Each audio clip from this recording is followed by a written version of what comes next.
Bismillahirrahmanirrahim. Assalamualaikum warahmatullahi wabarakatuh. Selamat siang kepada Bapak Ridho Sinaga SHMH yang saya hormati dan juga teman-teman yang saya banggakan. Di siang hari kali ini, saya akan memaparkan materi yang bertema tentang ruang tindak pidana khusus beserta ruang lingkupnya. Selamat menyaksikan. Teman-teman, dalam sistem hukum pidana di Indonesia, tidak semua tindak pidana diatur dalam KUHP. Beberapa justru diatur dalam tindak pidana khusus. Contohnya apa saja sih? Contohnya itu seperti korupsi, kemudian pencucian uang, dan juga yang terakhir narkotika. Hal tersebut termasuk ke dalam tindak pidana khusus. Jadi, apa sih definisi dari tindak pidana khusus? Jadi, tindak pidana khusus itu adalah perbuatan yang sangat merugikan negara maupun masyarakat yang perbuatannya itu diatur di luar KUHP, teman-teman. Jadi, teman-teman, kenapa sih termasuk ke dalam tindak pidana khusus? Karena memiliki beberapa karakteristik. Yang pertama, memiliki ataupun diatur dalam undang-undang tersendiri. Yang kedua, memiliki mekanisme penegakan hukum yang khusus. Yang ketiga, memiliki ancaman pidana yang berbeda dari pidana umum.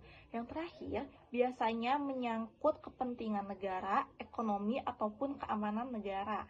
Contohnya seperti apa sih? Seperti korupsi, narkotika, pencucian uang, dan juga terorisme juga termasuk ke dalam tindak pidana khusus loh.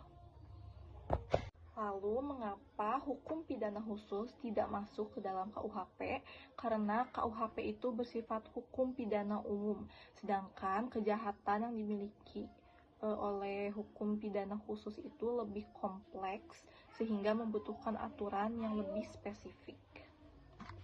Lalu apa sih yang disebut dengan ruang tindak pidana khusus? Ruang tindak pidana khusus itu adalah sebuah cakupan atau wilayah perbuatan yang termasuk ke dalam kategori tindak pidana khusus. Artinya, teman-teman, tidak semua kejahatan masuk ke dalam ruang ini. Hanya perbuatan yang memiliki unsur-unsur tertentu. Unsurnya apa aja sih? Yang pertama, perbuatan diatur dalam undang-undang khusus. Yang kedua, dampaknya luas bagi masyarakat ataupun bagi negara. Yang ketiga, memerlukan mekanisme penegakan hukum yang khusus.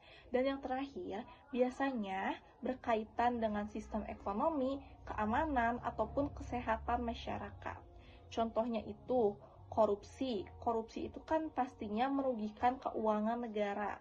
Yang kedua, ada narkotika, yaitu mengancam kesehatan masyarakat. Kemudian terorisme, contohnya terorisme dampaknya apa? Yaitu mengancam keamanan negara. Nah, teman-teman, dalam tindak pidana khusus, sistem pemidanaannya memiliki karakteristik yang berbeda dengan pidana umum. Yang pertama, pidana minimum khusus. Beberapa undang-undang menetapkan batas minimum pidana. Contohnya, pidana penjara minimal sekian tahun. Tujuannya itu untuk memberikan efek jera, kemudian mencegah hakim menjatuhkan hukuman terlalu ringan. Kemudian yang kedua ada pidana kumulatif. Apa sih pidana kumulatif? Jadi pidana kumulatif itu pelaku dapat dijatuhi lebih dari satu jenis pidana sekaligus. Contohnya itu seperti penjara dan juga denda. Yang ketiga ada pidana tambahan. Jadi selain pidana utama, pelaku dapat dikenakan pidana tambahan, seperti yang pertama ada penyitaan harta, yang kedua pencabutan hak, dan yang ketiga pembayaran uang pengganti. Di sini saya akan memberikan contoh kasusnya. Jadi contoh kasusnya itu merupakan kasus korupsi dalam pendanaan bantuan sosial. Yang pertama, perbuatan ini termasuk ke dalam ruang lingkup pidana khusus. Mengapa? Karena diatur dalam undang-undang pidana khusus. Yang kedua, tindakan tersebut merugikan keuangan negara. Yang ketiga, pelaku dapat dikenakan pidana penjara, denda, dan pengembalian kerugian negara. Baik, jadi kesimpulannya adalah tindak pidana khusus muncul karena perkembangan masyarakat yang menimbulkan bentuk kejahatan baru dengan dampak yang lebih luas. Oleh karena itu, hukum pidana tidak hanya diatur oleh KUHP, tetapi juga dalam berbagai undang-undang pemidanaan khusus dengan sistem pemidanaan yang berbeda. Dengan memahami ruang lingkup pidana khusus, kita dapat melihat bagaimana hukum beradaptasi untuk melindungi kepentingan masyarakat dan juga negara.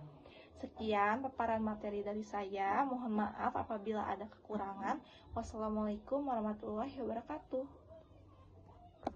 Kemudian teman-teman, kasus tentang tindak pidana khusus adalah kasus bom Bali pada tahun 2002 yang sempat menggemparkan negeri ini, teman-teman. Kasus ini termasuk ke dalam kasus terorisme. Mengapa? Karena kasus ini sangat mengancam keamanan negara ya dan juga masyarakat. Jadi banyak sekali korban jiwa yang tewas akibat kasus terorisme ini. Baik, jadi kesimpulannya adalah tindak pidana khusus muncul karena perkembangan masyarakat yang menimbulkan bentuk kejahatan baru dengan dampak yang lebih luas. Oleh karena itu, hukum pidana tidak hanya diatur oleh KUHP, tetapi juga dalam berbagai undang-undang pemidanaan khusus dengan sistem pemidanaan yang berbeda. Dengan memahami ruang lingkup pidana khusus, kita dapat melihat bagaimana hukum beradaptasi untuk melindungi kepentingan masyarakat dan juga negara. Sekian paparan materi dari saya. Mohon maaf apabila ada kekurangan. Wassalamualaikum warahmatullahi wabarakatuh.